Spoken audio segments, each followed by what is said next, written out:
शिव शक्ति मात्र छाया परिवार में दर्शकों आपका हार्दिक स्वागत है, अभिनंदन है। दर्शकों, अगर आप चैनल पर पहली बार आए हो तो चैनल को सब्सक्राइब करना, वीडियो को लाइक करना बिल्कुल ना भूलें। और आज का जो विषय है बड़ा ही रोचक विषय है, हर बार की तरह, कि राहु आपकी कुंडली में किस मालिक के घर में है। यूट्यूब पर, सोशल मीडिया पर पहली बार आपको ये टॉपिक देखने को मिल रहा होगा कि राहु आपकी कुंडली में किस मालिक के घर में है। यह आपने कई बार सुना होगा और आज मैं थोड़ा सा बताना भी चाहूँगा कि सूर्य हो गए, चंद्र हो गए, मंगल हो गए, बुध हो गए, गुरु हो गए, शुक्र हो गए और शनि हो गए। यानी 1 2 3 4 5 6 7 7 हमारे प्लैनेट हैं। 2 हमारे छाया ग्रह हैं, जिसमें पहले हैं राहु और दूसरे हैं आपके केतु। तो ये क्या है, राहु और केतु ये छाया ग्रह हैं। ये जिस घर में बैठते हैं उस घर के अनुसार काम करते हैं। जैसे धनु राशि में, यानी 9 नंबर में और 8 नंबर में, ठीक है, यहाँ पर जो है केतु देव बहुत अच्छा रिजल्ट देते हैं। और इसी प्रकार से राहु जो है, मेरा जो अनुभव है वो 6 नंबर में बहुत अच्छा रिजल्ट देते हैं, 11 नंबर में बहुत अच्छा रिजल्ट देते हैं। सात्विका उनका नक्षत्र वहाँ आ जाता है। तो क्या है कि यहाँ पर ये जो है बहुत अच्छा रिजल्ट करते हैं। केतु जो है वो मंगल के तरीके से कार्य करते हैं, राहु जो है वो शनि के तरीके से कार्य को करते हैं। अब आगे वीडियो के मेन टॉपिक पर बढ़ने से पहले आप लोगों से सविनय निवेदन पुनः कि अभी तक अगर आपने चैनल को सब्सक्राइब नहीं किया है, शिव शक्ति मात्र छाया परिवार के हिस्से नहीं बने हैं, तो जल्द से जल्द चैनल को सब्सक्राइब करें, बेल आइकन को भी दबाएं और ज़्यादा से ज़्यादा लोगों को शेयर करें। उन लोगों की समस्या सॉल्व होगी तो ईश्वर की कृपा आप पे भी बरसेगी और आपके भी जीवन में सुख समृद्धि धन धान की बढ़ोतरी होगी। अब बात करते हैं, जो टॉपिक है, राहु आपकी कुंडली में किस मालिक के घर में है। समझ लिया तो आपको करोड़पति अरबपति सफल व्यक्ति बनने से कोई नहीं रोक सकता, और ये बिल्कुल सत्य है। एक चीज क्या है कि जैसे एक एग्जाम्पल मैं आपको बताना चाहूँगा कि ये हो आप, ठीक है, और आप ये काम कर रहे हो, ये आपका कोई भी काम हुआ, इवन आपकी जॉब हो सकती है, आपका बिजनेस हो सकता है, आपकी खेती किसानी हो सकती है, या और भी कोई काम हो सकता है जो आप कर रहे हो, आपकी कलाकारिता हो सकती है। आप काम कर रहे हो, आपको किसी एक व्यक्ति 2 व्यक्ति का सहयोग चाहिए, लेकिन ये लोग जो हैं बहुत बड़े शराबी हैं, जुआरी हैं, या इनके अंदर कोई ऐसा गलत आदत है जो आपको पसंद नहीं आता है, लेकिन मजबूरी ये है कि ये आपके कार्य में बहुत अच्छी तरीके से सहयोग दे सकते हैं और आप कुछ नहीं करते। तो क्या है कि इनकी हमें क्या करना है, इनके संग में भाई क्या है, ये जो 2 लोग हैं इनके संग में एक प्लस आप बात ये है कि ये आपका हर प्रकार से सहयोग कर सकते हैं। माइनस बात ये है कि इनके अंदर गंदी आदत है, ठीक है। तो हमें क्या करते हैं, यहाँ पर एक ऊर्जा का सिद्धांत कहता है, सकारात्मक ऊर्जा का सिद्धांत करता है, कहता है कि आप ऊर्जा को फिल्टर कर लें।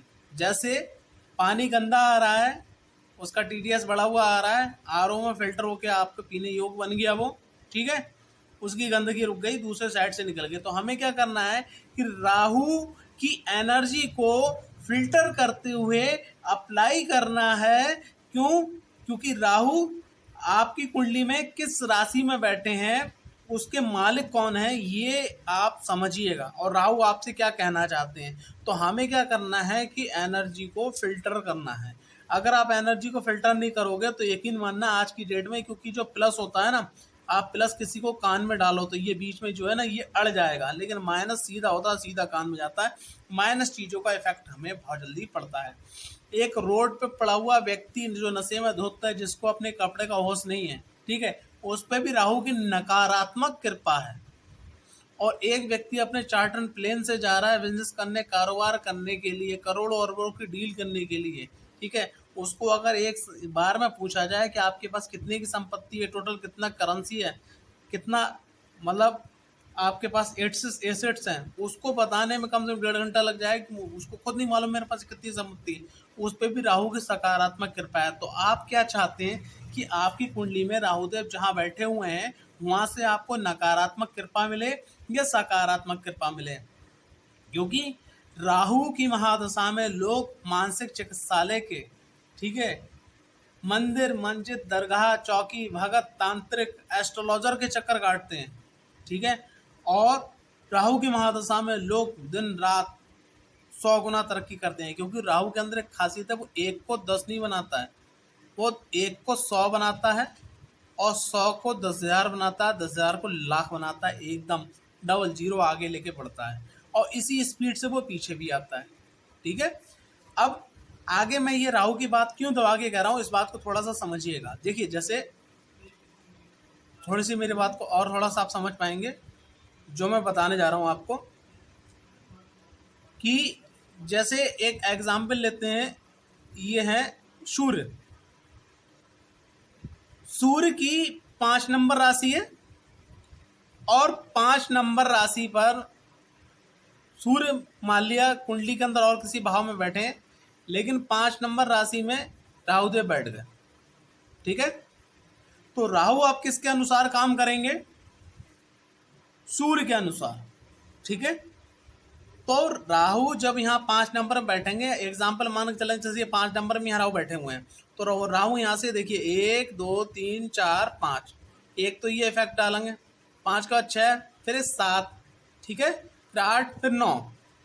तो यानी कि जहाँ राहु बैठेंगे वहाँ से एक तो वो जो बैठे हैं वो, और 2 3 उनकी जो दृष्टि है वो, तो उनने कुंडली के अंदर कितने घर में कब्जा कर लिया?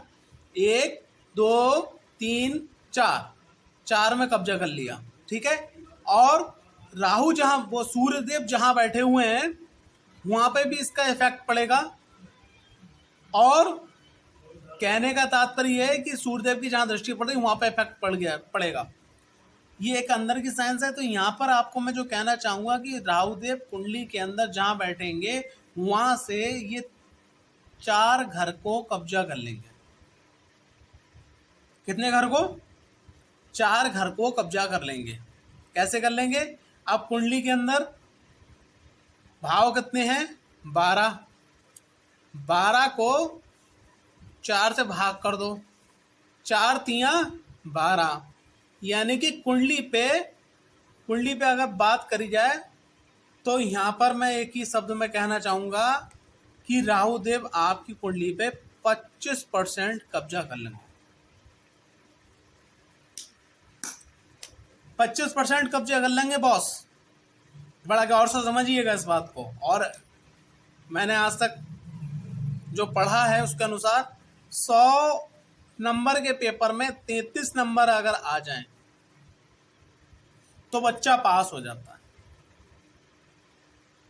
45 प्लस आ जाए तो बच्चा थर्ड डिवीजन बोलते हैं। 60 प्लस आ जाए तो बच्चा सेकंड डिवीजन। 75 प्लस आ जाए तो बच्चा फर्स्ट डिवीजन। उसके बाद 80 से डिक्टेशन लगना लगभग शुरू हो जाती है। ये मेरी जानकारी है। तो अब आप ये देखिए 100 में से 25% राहु का कब्जा। अगर आप अपनी कुंडली के अंदर सिर्फ राहु को अच्छा कर लेते तो 25% आप जो है चीजों को कवर कर लेंगे। इस चीज को आप समझिएगा। और कहते हैं कि राहु जिसको निहारे, ठीक है, और राहु जिसको तारे फिर उसको कौन मारे। यहाँ पर मैं एक बात बताना चाहूँगा कि राहु ने जब अपना त्राहिमाम बचाना चालू किया तो आपने देखा होगा कि यहाँ की जो बहुत सारे जो घर होते हैं, घर के सामने एक प्रतिमा लगाते हैं या ट्रकों के सामने लगे होते हैं। एक राक्षस जैसा मुंह होता है, उसके बड़े बड़े 2 दांत होते हैं, मूछें बड़ी बड़ी होती हैं। वो एक कीर्तिमुख दानव था जो क्या बोलते हैं पैदा किया था आपके भगवान शिव ने राहु को समाप्त करने के लिए। राहु ने जाके भगवान शिव के नतमस्तक हो गया, क्षमा याचना कर ली, राहु को वरदान दे दिया उल्टा भोलेनाथ ने। और कीर्तिमुख की कहानी अलग है। तो यहाँ पर क्या है कि राहु, अब आप ये सोचिएगा कि धरती को चलाने वाले भगवान श्री नारायण जो मोहिनी रूप में देवताओं को अमृत पान करवा रहे थे उस समय, ठीक है, राहु ने क्या करा, अपना दानव रूप जो था उसको त्याग के देव रूप में जाके बैठ गया, जिसको चंद्र और सूर्य ने देख लिया। लेकिन जब तक वो अमृत पान कर चुका था, भगवान नारायण के सुदर्शन चक्र से 2 हिस्से बने, ऊपर का हिस्सा आपका राहु का, नीचे का हिस्सा केतु का। लेकिन सोचिएगा कितना पावरफुल और कितना छलिया, ठीक है, कि नारायण जी के सामने ये बात आ नहीं पाई जब तक। और सूर्यदेव ने और चंद्रदेव ने जो है, हालांकि भगवान नारायण की ये सब लीला थी, सूर्यदेव और चंद्रदेव के सामने की बात हुई। और आप ये देखिएगा कि ऊर्जा के, ब्रह्मांड के सकारात्मक ऊर्जा और आत्मा के कारक ग्रह सूर्यदेव को भी वो ग्रहण लगा देते हैं, चंद्रदेव को वो जो मन के हैं उनको भी ग्रहण लगा देते हैं। तो इतनी बड़ी पावर है। तो राहु को अगर आपने अच्छा करना है तो कैसे करके क्या रिजल्ट्स मिलेगा, उस चीज को आप समझिएगा। सबसे पहले अभी हमें कोई चीज और जानना है जिससे आपको जो है बहुत सारी चीजें जो है समझ में आ जाएंगी। हम सबसे पहले बात करते हैं सूर्य की, ठीक है। सूर्य कुंडली के अंदर आपके पंचम भाव में, ठीक है, आपके 11वें भाव में, आपके 10वें भाव में, आपके 9वें भाव में और 6ठे भाव में भी। इसी प्रकार से चंद्रमा की बात करें, चंद्रमा आपकी कुंडली के अंदर जो है 4थे भाव में, 7वें भाव में, लाभ भाव में, 9वें भाव में और द्वितीय भाव में। इसी प्रकार से मंगल की बात करें, मंगल जो है आपकी कुंडली में लगन में, ठीक है, 3रे भाव में, ठीक है, 5म भाव में, 6ठे भाव में, 9वें भाव में, 10वें भाव में और लाभ भाव में। ठीक, आगे बात करते हैं बुध ग्रह की। बुध ग्रह 2रे भाव में, ठीक है, 4थे भाव में, 5म भाव में, 9वें भाव में, 10वें भाव में, 11वें भाव में, ठीक है। अब बात कर लेते हैं गुरु ग्रह की। गुरु ग्रह 1 नंबर लगन में, 2रे भाव में, 4थे भाव में, 5म भाव में, ठीक है, 9वें भाव में, 10वें भाव में, ठीक है, और 11वें भाव में। आगे बात कर लेते हैं आपके शुक्र ग्रह की। शुक्र ग्रह कुंडली के 2रे भाव में, 4थे भाव में, 5म भाव में, 7वें भाव में, 9वें भाव में और आपके लाभ भाव में। बात कर लेते हैं शनि की। शनि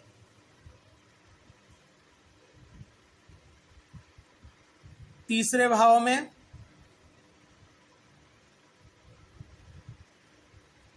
9वें भाव में, 6ठे भाव में, 10वें भाव में, 11वें भाव में। यानी कि 1 2 3 4 5 6 7 ग्रह होगा। तो अब आप ये, मैंने ये क्यों लिखा कि राहु आपकी कुंडली में किस मालिक के घर में बैठे हैं। अब बहुत सारे लोग ये कह देते हैं कि साहब 3rd हाउस के राहुदेव जो है बहुत अच्छे। मेरी बात को आप समझिएगा, 3rd हाउस में राहु में बहुत देव अच्छे, लेकिन अगर 3rd हाउस में 4 नंबर राशि और राहु आ गया तो कहानी बेकार। तो सबसे पहली चीज ये आप देखिएगा कि सूर्यदेव कुंडली के अंदर 5म भाव में, 11वें भाव में, 10वें भाव में, 9वें भाव में और 6ठे भाव में ये भाव की बात कर रहा हूँ, राशि की बात नहीं कर रहा हूँ। अगर वो यहाँ बैठे हुए हैं और अपनी, यहाँ पर एक सूत्र और ध्यान रखिएगा कि ये जो मैंने चीज बताई है यहाँ पर यह ध्यान रख रखिएगा कि मित्र राशि, ठीक है, अपनी स्वराशि, यहीं का मैं रिजल्ट बता रहा हूं। अगर यहाँ पर शत्रु राशि आ रही है, ठीक है, या नीच राशि आ रही है, तो रिजल्ट ये नहीं मिलेंगे, समझ लीजिएगा। तो राहु आपकी लगन चार्ट से पंचम भाव में, 11वें भाव में, 10वें भाव में, 9वें भाव में, 6ठे भाव में बैठे हुए हैं। तो मतलब सूर्यदेव बैठे हुए हैं। तो इन, अब जो है क्या है, मेरी बात को आप समझिएगा कि अगर सूर्यदेव की राशि कुंडली से पंचम भाव में आती है, यानी कि 5 नंबर राशि पंचम भाव में आती है, 11वें भाव में आती है 5 नंबर राशि। यहाँ इस बात को समझिएगा कि ये है 5 नंबर, फिर से समझिएगा। सूर्यदेव की राशि 5 नंबर है, कुंडली के 5वें भाव में आ गई, कुंडली के 11वें भाव में आ गई, कुंडली के 10वें भाव में आ गई, कुंडली के 9वें भाव में आ गई, कुंडली के 6ठे भाव में आ गई, और वहाँ राहुदेव आ गए। तो राहुदेव का रिजल्ट यहाँ पर बहुत सुपर बेस्ट हो जाएगा, ऐसा समझिएगा। चंद्रदेव की राशि कुंडली के अंदर, यानी 4 नंबर राशि 4थे भाव में आ जाए, ठीक है, मैं ऐसा समझा रहा हूँ, फिर से समझिएगा। चंद्रदेव की राशि 4थे भाव में आ जाए, 7वें भाव में आ जाए, ठीक है, 11वें भाव में आ जाए, 9वें भाव में आ जाए, द्वितीय भाव में आ जाए, तो यहाँ पर राहुदेव का रिजल्ट अच्छा हो जाएगा। मंगल की राशि में राहुदेव बैठे हुए हैं, तो मंगल के पास 2 राशि हैं, एक है 1 नंबर और एक है 8 नंबर। अगर 1 नंबर 8 नंबर राशि जो है कुंडली के प्रथम भाव में, तीसरे भाव में, पंचम भाव में, 6ठे भाव में, 9वें भाव में, 10वें भाव में और 11वें भाव में, और वहां राहुदेव बैठ जाए, तो राहुदेव अच्छा रिजल्ट देंगे। बुध की राशि, बुध के पास 2 राशि हैं, 3 नंबर और 6 नंबर।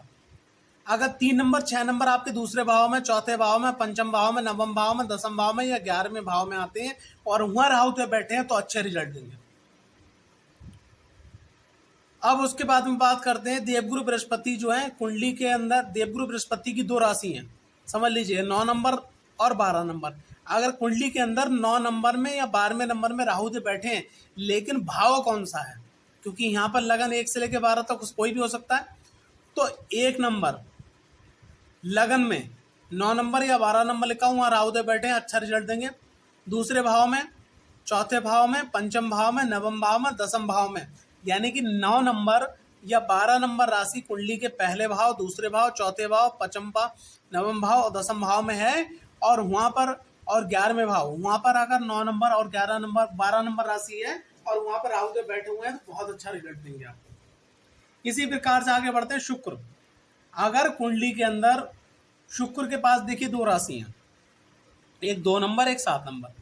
2 नंबर में राहु बैठे हैं, 7 नंबर बैठे हैं, लेकिन कौन से भाव में बैठे हैं, कुंडली के अगर दूसरे भाव में, कुंडली के चौथे भाव में, कुंडली के पंचम भाव में, कुंडली के 7वें भाव में, कुंडली के 9वें भाव में, कुंडली के लाभ भाव में बैठे हुए हैं, और वहां पर राशि बनी है 2 या 7, तो राहुदेव के अच्छे रिजल्ट मिलेंगे।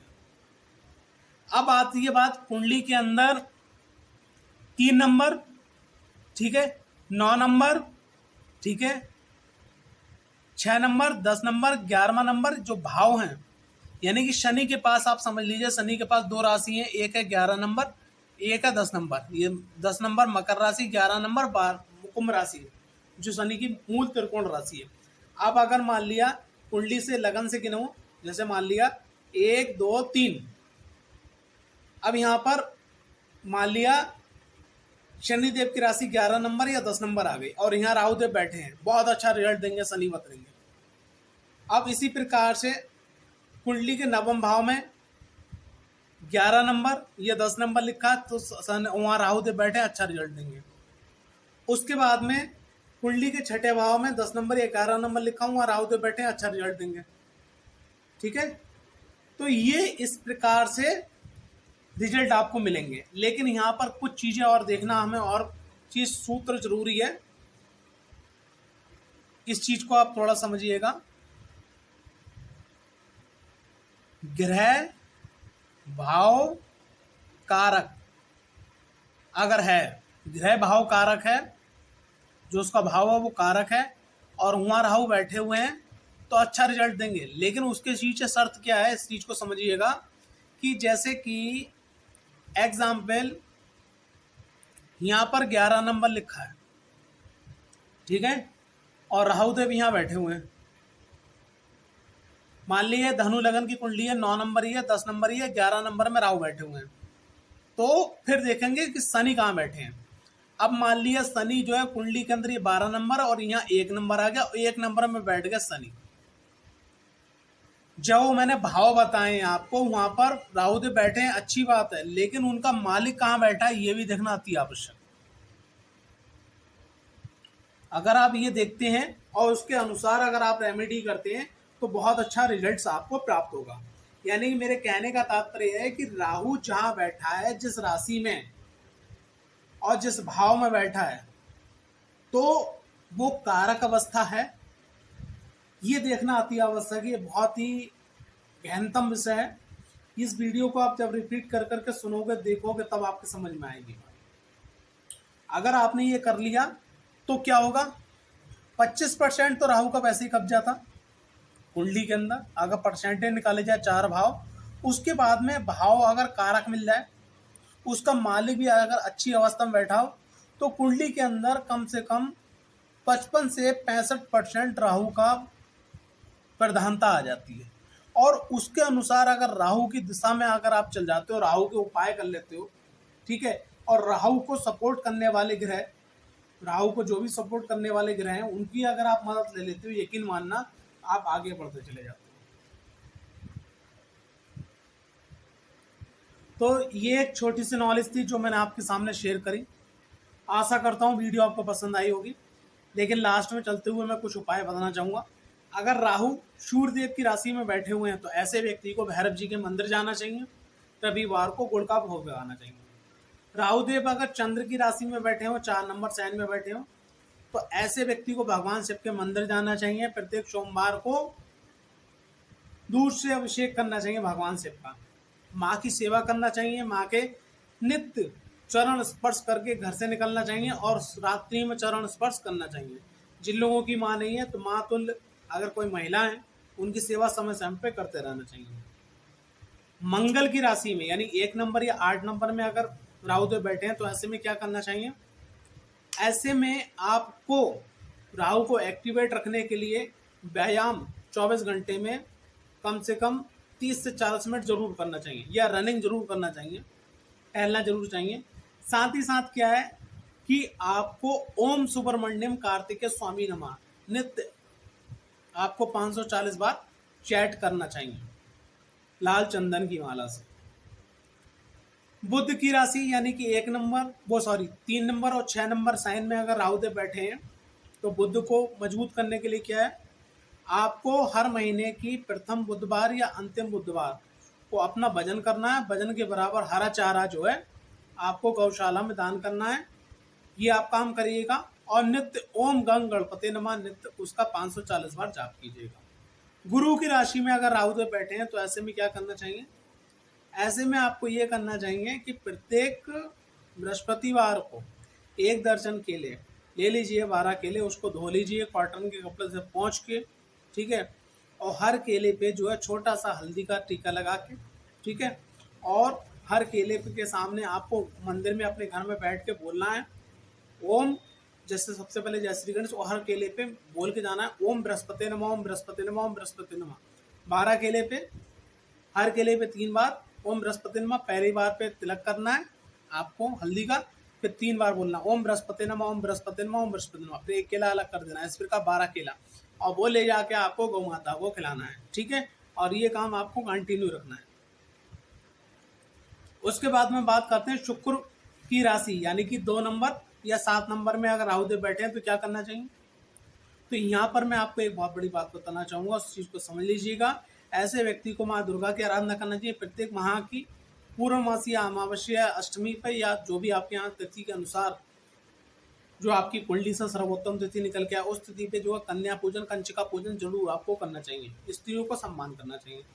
शनि की राशि में अगर राहुदेव बैठे हैं तो ऐसे में क्या करना चाहिए, आपको अगर सब सेवा मिल जाए तो भैरव मंदिर की सेवा प्रत्येक शनिवार या हो सके तो रोज आप कम से कम 1-1.5 घंटा सेवा करिएगा। भैरव जी की आराधना कीजिएगा, ठीक है। और शनिवार को भैरव जी के मंदिर में जाके दीनहीन, गरीब, दुखियारे लोगों की, अपंग लोगों की जरूर सेवा कीजिएगा, बहुत अच्छा आपको रिजल्ट मिलेगा। और विशेष जानकारी प्राप्त करने के लिए आप हमारा जो है व्हाट्सअप नंबर है 9012951757 पे आप संपर्क कर सकते हैं। आशा करता हूँ ये वीडियो आपको पसंद आई होगी। अगर वीडियो पसंद आई तो वीडियो को लाइक, चैनल को सब्सक्राइब करना बिल्कुल ना भूलें।